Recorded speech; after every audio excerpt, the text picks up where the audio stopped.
हम खुश हैं, लेकिन फिर भी हमको जब तक एरिया सर्टिफिकेट नहीं मिलता है हम कार्रवाई करते ही रहेंगे। खऱ्या अर्थाने आज रिपब्लिकन पार्टी ऑफ इंडिया या चर्चच्या सन्मानार्थ महानगरपालिकेवर काढलेला जो मोर्चा आज पहिला पडाव खऱ्या अर्थाने पार झालेला आहे।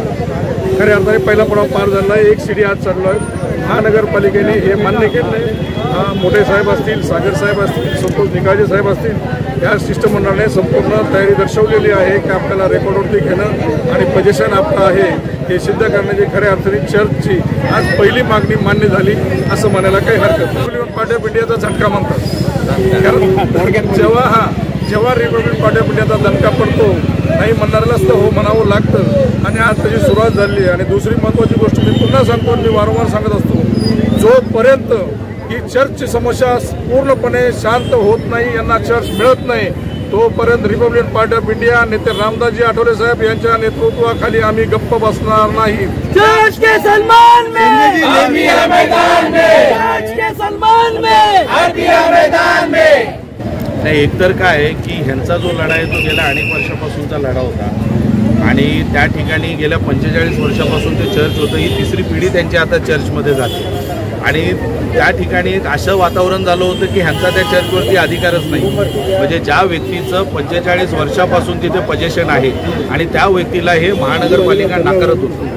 पण आज ज्या वेळेला आम्ही सर्व कागदपत्र दाखवले आणि आज ज्या वेळेला आम्ही त्यांच्याशी बोललो तर त्यांनी हे मान्य केलंय की आम्ही रेकॉर्डवरती ह्या चर्चचं नाव घ्यायला तयार आहोत की हे चर्च जे आहे ते पोझिशनमध्ये आहे। म्हणजे आज त्यांनी मान्य केलंय की आम्ही तिथे त्या पोझिशनमध्ये आहोत। तर आता पुढची जी न्यायालयीन जी प्रक्रिया आहे न्याय मागण्यासंदर्भात किंवा कसं आहे की ह्याच्यामध्ये जी न्यायव्यवस्था आहे त्या न्यायव्यवस्थेकडे आता आम्ही न्याय मागणार आहोत की जर महानगरपालिका जर म्हणते की पोझिशन आमच्याकडे आहे आणि त्याच्यावरती अधिकार आमचा आहे तर या विकासकाने आणि या संस्थेने आम्हाला त्या ठिकाणी जे रिडेव्हलपमेंट होणार आहे त्याच्यामध्ये चर्चच द्यावं ही आमची भूमिका असणार आहे। त्यानंतर एक गोष्ट आज आम्हाला या ठिकाणी समजली नव्याने की जुनी जी कुठली संस्था होती, जुने जे काही साऊथ इंडियन असोसिएशन नावाची जी संस्था किंवा जे चर्च होतं त्या लोकांनी या ठिकाणी बिल्डरबरोबर साठलोट करून त्या ठिकाणी चर्च न बांधता तिथे फक्त 1 BHK 2 BHKचे फ्लॅट बांधून त्या लोकांना देणार आहेत। हे अशा पद्धतीचं षडयंत्र सगळं चाललं होतं आणि हे आज आमच्या लक्षात आलं। त्यामुळे आता इथून पुढे जे आमचं जे आंदोलन आहे ते आंदोलन तीव्र होणार आहे। हे या ठिकाणी आम्ही तुम्हाला सांगतो, आम्ही त्यांना वेळ दिलेला आहे। त्या वेळेमध्ये जर त्यांनी या गोष्टी पूर्ण नाही केल्या तर रिपब्लिकन पक्षाचा, रिपब्लिकन पार्टी ऑफ इंडियाचा, रामदासजी आठवले साहेबांचा जो आदेश असेल त्याप्रमाणे आम्ही पुढची कारवाई करू एवढं नक्की आहे। BMCचे अधिकारी गेले होते, काय सांगणार आता परत जाणार काय? नाही, त्यांनी ते थांबवलंय, तुर्तास त्यांनी ते आता थांबवलंय आणि त्यांनी आपल्याला वेळही दिलेला आहे। त्यांनी सहकार्य करण्याची भूमिका त्यांनी हे केलेली आहे आणि अधिकारी म्हटलेले आहेत की ज्या ठिकाणी तुम्हाला मदत हवी आहे त्या ठिकाणी आम्ही त्या ठिकाणी मदत करू। तर आम्ही तेच म्हटलं की कोर्टामध्ये किंवा इथे जाताना तुम्हाला बिल्ड एरिया जो झालेला आहे तो बिल्ड एरिया घेऊन तिथे जाऊ नका, एक सहानुभूतीपूर्वक तुम्ही चर्चच्या लोकांकडे लक्ष द्या आणि त्यांना तुम्ही मदत करा, हे त्यांनी आश्वासन दिले, त्यांनी मान्य केलं।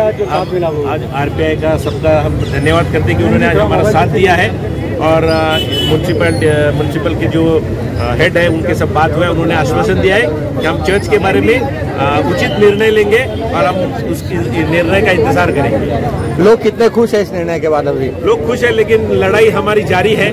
हमको आखिरी वक्त तक लड़ना है और हम आरपीआई के साथ हैं और आरपीआई हमारे साथ है। रिपब्लिकन पार्टी ऑफ इंडियाचा रामदास आठवले साहेबांचा चर्च के सन्मान में आर्पिया मैदान में।